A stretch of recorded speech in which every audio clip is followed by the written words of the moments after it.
We took a road trip to Sarasota, Florida, and we want to share our journey with you.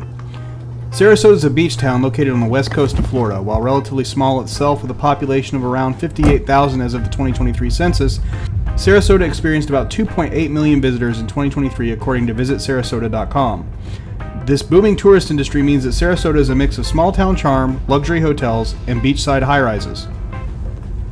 We stayed at the Hyatt Regency Sarasota, which unfortunately is scheduled for demolition at the end of May 2025. We were able to stay for free as a perk of having stayed at 5 different Hyatt brands. That might sound daunting, but as of the release of this video, there's no time limit on collecting all 5 brand visits, and it's important to remember that paying for a visit with points can count toward a brand stamp. We used our free night award for this stay, which was available to use on any Category 1 to 4 Hyatt hotel. The cash value for the Saturday to Sunday one-night stay would have been $558.81.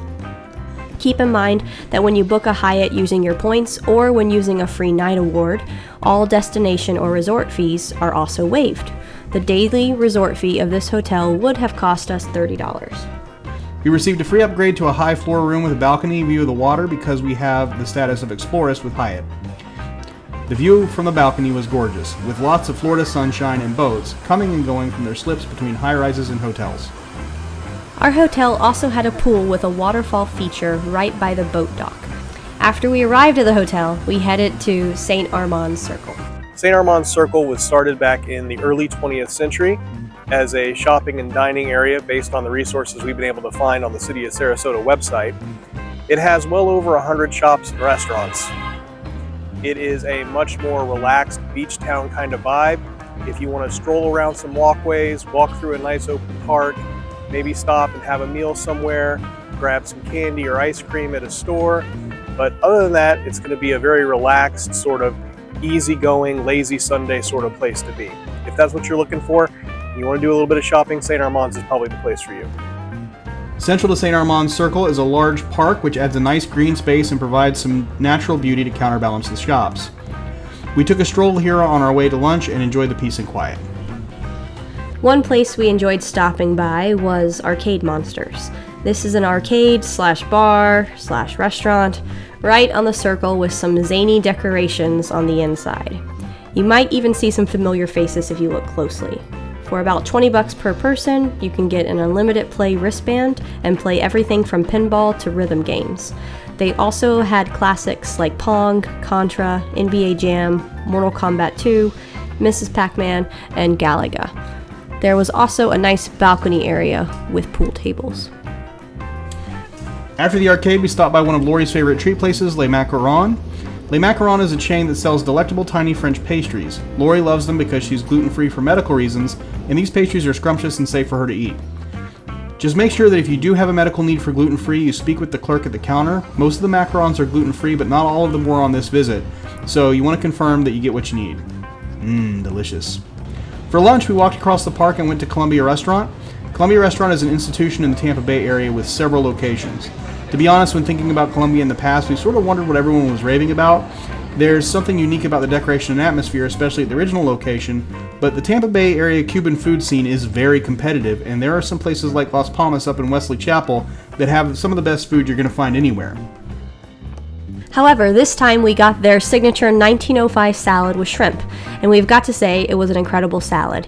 It's made with lettuce, tomato, ham, Swiss cheese, olives, and Worcestershire sauce. They mixed it tableside and ground 3 blocks of Romano cheese into the thing to finish it. It was a monster, and my mouth is watering just thinking about it. This salad also had no gluten-containing ingredients.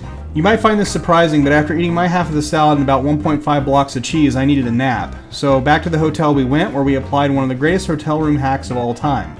Sometimes it's tough to block out daylight because there'll be a little sliver peeking through the curtains almost no matter what you do. So go to the closet, grab out the coat hanger that rattles around in there at night in pretty much every hotel room, and clip that thing to the curtain to seal it shut. Done and done. The bed was super comfortable and we had a great nap.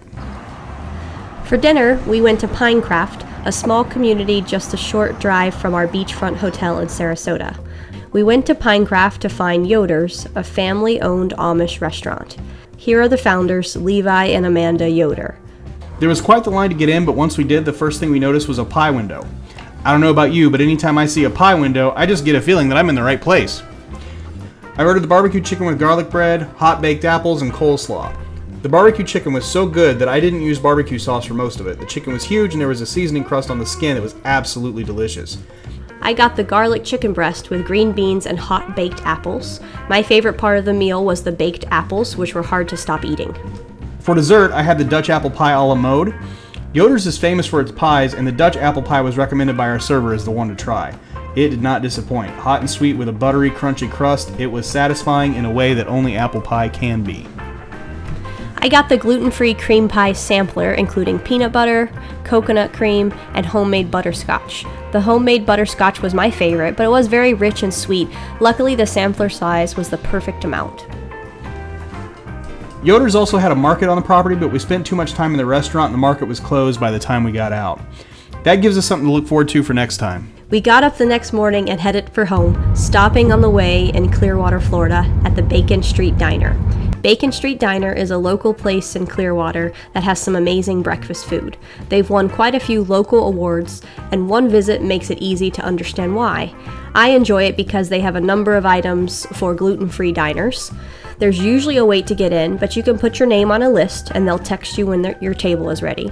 This trip we got gluten-free chicken tenders, which had a great breading and a stellar flavor. Since this was a vacation, we also splurged and split a couple of pancakes.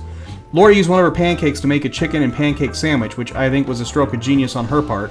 We saved the best for last. Saturday night, back in Sarasota, we found a little semi-private beach only a short walk from the hotel. This was the best part of the vacation and a good summary of most of our Sarasota experience. Unexpected beauty and tranquility on the Florida coast. There were a few people on the beach, and waves lapping at the rocks were a great acoustic accompaniment to the sunset show. It was a great way to end a fantastic day. We hope to bring you along for many more like it. Where is your favorite quiet vacation spot? Comment down below, and if you enjoyed this video, please like and subscribe. This is Lori and Dustin with Places, Plates, and Points.